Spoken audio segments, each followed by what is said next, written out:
Mateus capítulo 22. Respondeu-lhes Jesus: Errais, não conhecendo as Escrituras, nem o poder de Deus. Versículo 29. Em todo o tempo de seu ministério terrestre, Jesus apontava para o reino dos céus. Suas parábolas e seus ensinamentos reforçavam o papel das Escrituras, de como a verdadeira compreensão da palavra de Deus é imprescindível, a fim de que estejamos devidamente preparados e trajados para as bodas do Cordeiro. Naquele tempo, houve uma grande rejeição do cumprimento das profecias do Antigo Testamento em Jesus. Hoje, há uma grande rejeição quanto ao Antigo Testamento, validando apenas o Novo como sendo a porção suficiente para os nossos dias, havendo ainda uma outra linha que descaracteriza as partes da Bíblia, até mesmo do Novo Testamento, que entram em confronto com pecados que muitos insistem em praticar como se Deus não fizesse caso deles. Quando meu irmão e eu éramos crianças, todos os anos minha mãe organizava nossas festinhas de aniversário. Mas certa vez, para a surpresa de minha mãe e minha tristeza, ninguém de minha família compareceu à minha festa, a não ser uns poucos vizinhos, que na maioria nem eram pessoas tão próximas de nós. Agora imaginem a grande festa que o Rei do Universo está preparando, as bodas de seu filho. Contudo, seus convidados, aqueles que fazem parte de seu povo escolhido e que até pregam e dizem aguardar com ansiedade pela festa, simplesmente rejeitam o convite. Não se conformando, o rei insiste: Eis que já preparei o meu banquete, tudo está pronto, vinde para as bodas. Porém, não se importaram e se foram. O seu convite, então, foi transferido para todos quantos o aceitarem. Mas dentre os que estavam à mesa, havia um homem que não trazia veste nupcial e, emudecido, foi lançado para fora nas trevas. Às vésperas do término do toque da 7ª trombeta, Apocalipse capítulo 11, versículo 15, o Senhor nos diz: Está pronta a festa. Mas a que grupo pertencemos, amados?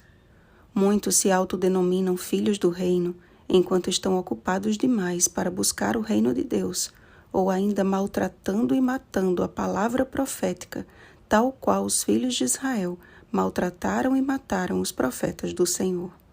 Professam crer na Bíblia, mas assassinam seus ensinos a fim de exaltar as filosofias e ideias humanas. Contudo, a ira final de Deus será manifesta contra estes assassinos da verdade. Outros há que julgam poder entrar nas bodas, trajando as suas vestes de folhas de figueira. Gênesis capítulo 3, versículo 7. Recusam as vestiduras da justiça de Cristo, confundindo liberdade com libertinagem. E enquanto exaltam o amor como seu principal argumento, não conseguem compreender o verdadeiro amor, aquele que foi revelado na cruz do Calvário justamente para lhes conceder o galardão de ser vestido de vestiduras brancas. Apocalipse capítulo 3, versículo 5. As vestes do puro caráter de Cristo. Amados, muitos estão por aí manifestando fazer parte da família de Deus, enquanto não passam de destruidores da verdade. Estão cheios de malícia e hipocrisia, apenas inquirindo a palavra de Deus com a finalidade de defender seus próprios conceitos e interesses egoístas. Como os fariseus e saduceus, não aceitaram a Jesus como o Cristo prometido. Há um conglomerado de professos cristãos criando o seu próprio Cristo de acordo com os seus gostos e desejos pessoais. O amor a Deus e ao próximo é claramente revelado nos 10 mandamentos, a perfeita e imutável transcrição do caráter divino. Êxodo capítulo 20, versículos 3 ao 17. E toda a Escritura depende desta verdade incontestável.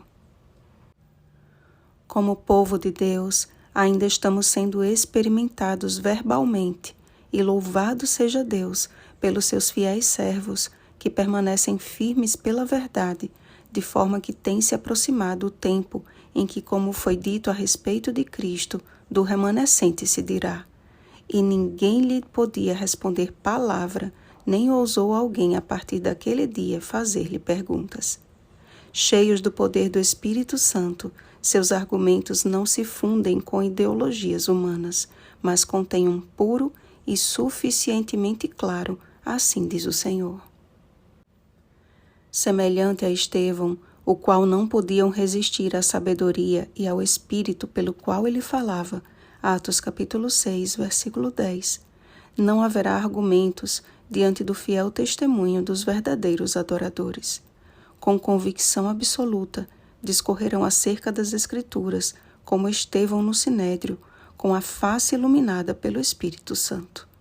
E como foi com Jesus e com Estevão, despertaram a ira dos emudecidos, que, sem ter o que falar, usarão da força para silenciar aqueles que contrariam a sua religião barata.